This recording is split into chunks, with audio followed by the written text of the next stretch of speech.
everyone, welcome back to my channel. My name is Hannah if you're new here, and this is my September wrap-up, all the books I read in September. Long time no see, not since my last wrap-up. It's been quite the season. Let's start with romance, and then I'm going to go to fantasy, and then I'm going to talk about my favorite read of the month.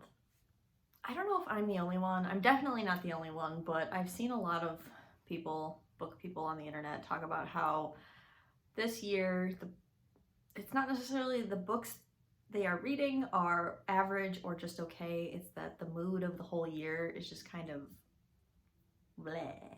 And that's kind of how I've been feeling. I've been finding a few 5-star favorites, but overall this year has felt very, that was a book. And I read a lot of romances this month that I kind of felt that way about. So I don't necessarily think any of these are bad, with one exception, but they were just like not hitting how I wanted them to. The first romance we're going to talk about, which I don't actively recommend this one, is Big Duke Energy by Emma Hartman.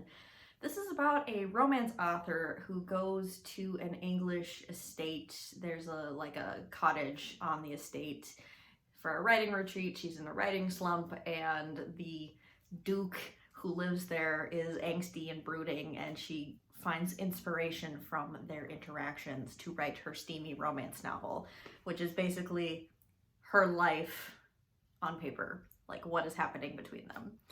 And I didn't love this. Both of the main characters were pretty insufferable, and the plot of this book is the Duke messes up and then apologizes, and then he messes up and then apologizes over and over and over again, and it got real repetitive. I will say this does have a cute grandma in it. The Duke's grandma is precious, and her little friend group is incredible, and they have punny names for all their farm animals. So those were the things I enjoyed about this romance books. Not the main couple. So this is like a 3-star. Like, I did kind of enjoy my time reading it, but again, it was very meh. Merry Little Meet Cute by Sierra Simone and Julie Murphy. This is about a adult entertainer getting the starring role in a Christmas historical time travel rom-com. And so they are on location shooting this historical romance movie in this very idyllic mountainous small town setting. And the leading man is kind of a struggling actor. He's trying to kind of rehabilitate his image, and of course sparks fly between them. This is heavy on the pining and the smut. Sierra Simone is very good at writing intimate scenes that are quite something. However, I was lacking a lot in the romance department on this one. The emotional connection was a little lacking for me personally. Both main characters are bisexual, and our main character B is plus size, so love their representation there, but this was just a 3-star read for me as well. I enjoyed the smut, but I was missing the romantic connection aspect. Another 3-star romance is Make a Scene by Mimi Grace. This is about a professional baker and a boxing gym owner, and they are on the same strip mall, like their businesses are right next to each other, and they decide to do a fake dating romance. And the worst thing a romance book can be is boring, and this one is incredibly boring, sadly. It just dragged on and on, with nothing in between to get me excited about the mutual romantic connection. It was just not there. This romance just didn't have any angst or tension, and the third act climax was just anticlimactic in the extreme, so this was just very flat and boring to me.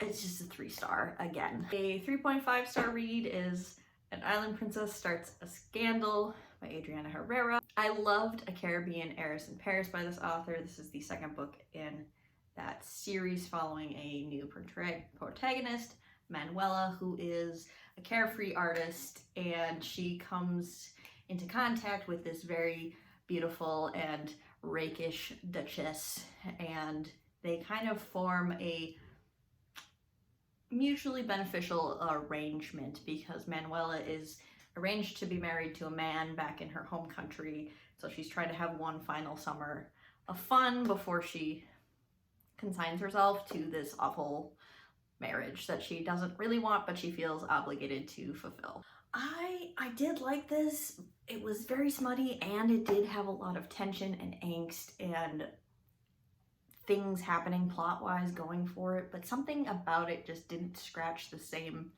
itch that A Caribbean Heiress in Paris did. I don't know what it is. It's probably me. It's probably not this book. Maybe I should give this book a second chance when I'm in a completely different mindset, but it just, something about the third act conflict and the way that was resolved just rubbed me the wrong way too. So this was a 3.5 stars, and maybe upon a reread I could bump that up to a 4 or a 4.5, but again, just okay. But we love a sapphic historical, so I recommend it for that. Then we have The Nanny by Lana Ferguson. This is a 4-star read. This is about a former OnlyFans cam girl who becomes a nanny to a man who used to be her top subscriber and would request solo sessions with her. And they were completely anonymous. They both wore like masks or whatever, and so she figures out who he is before he does. And so this is very cute. The daughter in this, that relationship between the nanny and the daughter is quite fun. The relationship between the father and daughter is really heartfelt and profound, honestly. And I liked the spot in here. I like these characters. They are so awkward and weird with each other, and it's kind of nice to see characters that are just not so suave and perfect in every single moment. The one thing I will say is sarcasm does not always mean comedy. These characters are very sarcastic with each other, which is fun, like banter, but this is billed as a rom-com, and I wouldn't say that sarcasm all the time translates to giggles from the reader, if you know what I mean. Like, the characters are having fun and being sarcastic with each other, but that doesn't mean I'm sitting here giggling and kicking my feet and actually laughing out loud, if that makes sense. So I did like this, and it's a 4-star read, but it's not a rom-com. We have Cleat Cute by Meryl Wisler. You know I love Mistakes Were Made by this author. This is a sapphic professional soccer captain of the team rookie romance, and we have a grumpy sunshine dynamic, and I really like this as well. This is another 4-star romance. One of the characters has undiagnosed ADHD and the other has undiagnosed autism, which is addressed on page. Like, they both kind of come to realize that they may have those diagnoses, even though at the end of the book they aren't officially diagnosed. Something that I don't particularly like is jealousy up front, especially when there's no cause to be jealous. Not necessarily no cause, but like you don't have a claim over somebody, even if you're just like, oh, I like them, before they even like establish any sort of relationship. Just kind of ooks me out, to be honest. It's like a little bit possessive, and I don't really like that. One of the characters calls the other baby girl during intimate scenes, and it's infuriating, but I can look past it. Very cringe, but if it works for you, it works for you, I guess. I will say some of the internal monologue and the internal conflict for these women is very repetitive. They think the same things over and over and over and over again until they finally have character growth at the end. So it's like a little repetitive and frustrating. If you are not a soccer fan, you probably won't like this. There is a lot of soccer talk in this book. They are deeply in talking professional soccer, soccer strategy on page all the time. And I really like soccer, so I liked that element, but if you don't like sports romance or you don't like soccer, I don't know, you might be frustrated by the amount of soccer in this book. And this is very smutty. So I gave it 4 stars. I really liked it. I will keep reading Meryl Wisner, and I think mistakes were made with just a bit better and a bit more emotionally evocative for me personally. But I love that Meryl Wisner is writing all these sapphic romances. Last romance is Yours Insatiably by Aveda Weiss, and this is a Kindle Unlimited monster romance about Pi, who uses he, they pronouns, and Averin, who is a succubus. Pi is a fae, Averin is a succubus, and they are coworkers. And so this is like urban fantasy a little bit. So they're in an office setting. Pi is a painter. They work on art restoration projects together, and they form a little forbidden office romance. I will say these two do bang fairly quickly in the story, and then Averin sets a boundary and is like, no, we can't do that anymore. So a lot of this book is like mutual pining, like we can't be together type conflict, which I actually really liked that. I like the mutual pining and the tiptoeing the line after a really good smut scene right away at the beginning, you know what I mean? This was surprisingly sweet and emotionally healing. Our main character, Averin, is really struggling with being a succubus and feeling monstrous, and her personal growth was really sweet, and Pi helping her through that was really lovely to see. If you like this, or if you like The Companion by E. Ottman, I think the emotional connection in these books is great. Our main characters are bisexual and polyamorous, and casually polyamorous, which I really appreciated, and I really like this, and I gave it 4.25. This is almost a new favorite. This was recommended to me by Mina from Mina Reads. Mina just has the best taste in romance. It's simply a truth at this point. 3-star fantasy is Winds of Fate by Mercedes Lackey. I might be done with Valdemar. I don't know. I might give Valdemar one more chance, but this was very middle of the road. This is following the heir to the throne as she's trying to find her own and find a magic teacher, essentially, and the other main character who gets a point of view is a magic user, so you know that their paths are going to cross. And so this felt a lot like a prequel because they don't meet until the end of the book, so it seems like, you know, the magic tutoring is going to happen in book 2, but it kind of would have been nice to see some of that character interaction in book 1, since they were completely separate narratives for 75% of the book. This was just okay. The thing I like about Valdemar is it is compulsively readable. Like, I want to keep reading. The writing is very easy and familiar, almost like I've read it before. So it just, like, the pages flip themselves, but this one was just like, I read it at the, again, I finished it and I was like, that was a book. And I don't know, so I might try the second book in this series or try a different book in the Valdemar universe and give it one more try, but I don't know if I'll keep reading in this world. Then we have Masters of Death by Olivia Blake. This is an urban fantasy where it's all vibes. There is plot, but it's like mostly just vibes. This is about the godson of death playing an impossible game against immortals, and a vampire real estate agent trying to sell a haunted house and forming a romance with the ghost that haunts the house. But I wouldn't say this is a romance. They form a relationship at the very end of the book, but I wouldn't say there's much romantic content. There's a lot of emotional weight in this book.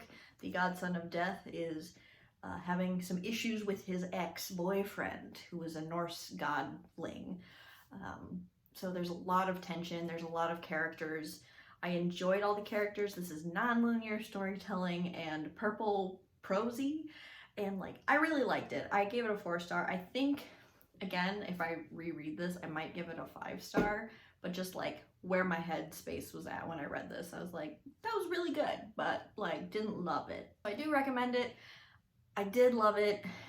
I don't think it's gonna be wildly popular. I don't think everyone is going to love this because of the writing style and the non-linearness. If you like The Night Circus by Erin Morgenstern, it's in the same vein as that book. Another 4-star is Labyrinth's Heart by Emma Carrick, the final book in the Rook and Rose trilogy. And this was a satisfying conclusion. I liked it.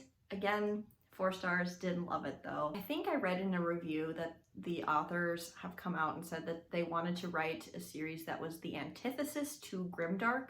So I don't think it's a spoiler to say that the ending of the series, and this book in particular, is very sweet and neat and tidy, and everything wraps up very nicely in a bow. And to me, the ending feels slightly unearned. The characters didn't really have to make a ton of sacrifices to get the ending that we got. However, I still appreciate this book a lot, and I really like what this book did, where our characters ended up, and it's nice to have basically a happily ever after for everybody in the party. And this was a great reading experience, and I really love this trilogy and highly recommend it if you like political fantasy with found family, lots of friendships, and some romance, but no smut. My favorite fantasy, which was a 5-star read, is Small Miracles by Olivia Atwater, which I did give 5 stars. This was my favorite of Olivia Atwater's works so far. You can see them right behind me. This is about the fallen angel Gadriel. Gadriel is the fallen angel of petty temptations. So like taking the last piece of cake, indulging in an extra piece of chocolate, leaving work 15 minutes early, like those types of things. The interesting thing about the angels in this fantasy is that they choose their gender every day. So I guess Gadriel is genderqueer. We meet them as both a woman and a man. So this is a queer story. And Gadriel is basically set the task of a human mortal named Holly Harker, whose like goodness points are way too high. And so she needs to be more like tempered out. And so Gadriel is trying to, tempt Holly, but every attempt that Gadriel puts forth is thwarted by Holly's goodness. And this is a romance between Holly and Gadriel. And this also has a narrative about Holly's niece, who Holly is raising after the death of Holly's sister.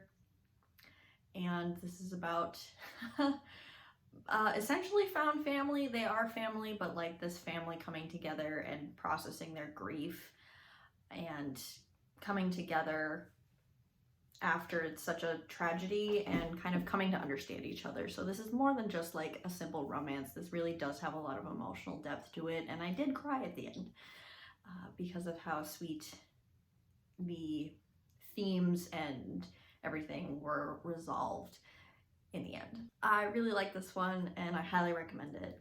And this would have been my favorite book of the month, except I picked up The Tenant of Wildfell Hall by Anne Bronte, which is a classic gothic romance. And the reason I love this book so much is that I felt consumed by this story. I don't know if it was this book or the timing or exactly what, but I could not put it down. I had to, if I wasn't reading it, I was thinking about it, and I read it in less than 24 hours. And I was completely obsessed with this story and had to know what happened. So I'll try to give you a brief synopsis.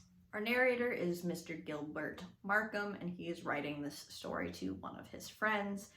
And one day this vacant hall, Wildfell Hall, a new tenant moves in, and it's a decrepit building, and she has only restored part of it to live in, and so it's kind of this decrepit old house. and Mrs. Graham, or Miss Graham, seems to be hiding lots of secrets, and so this is about Gilbert meeting her, becoming infatuated with her, and finding out her secrets. And then there is a large section in the middle of this book where we read a large chunk of Miss Graham's diary, her telling her story and why she is there at this falling down building, essentially. And I ate this up. This was so good. The writing was impeccable. The romance, it was deeply, deeply romantic. I loved the love declarations and the lines between the love interests here. And I don't know what it was, but I just randomly picked up a classic on a whim and absolutely devoured it. And it kind of makes me want to read other classics in this vein because I was just literally obsessed with it, and I'm still thinking about it a week or two later. Anyway, those are all the books I read in September. What were your favorite reads of September? Am I in my classics era? Maybe. I really appreciate you watching this video, and I will see you in another video of mine very soon. Bye.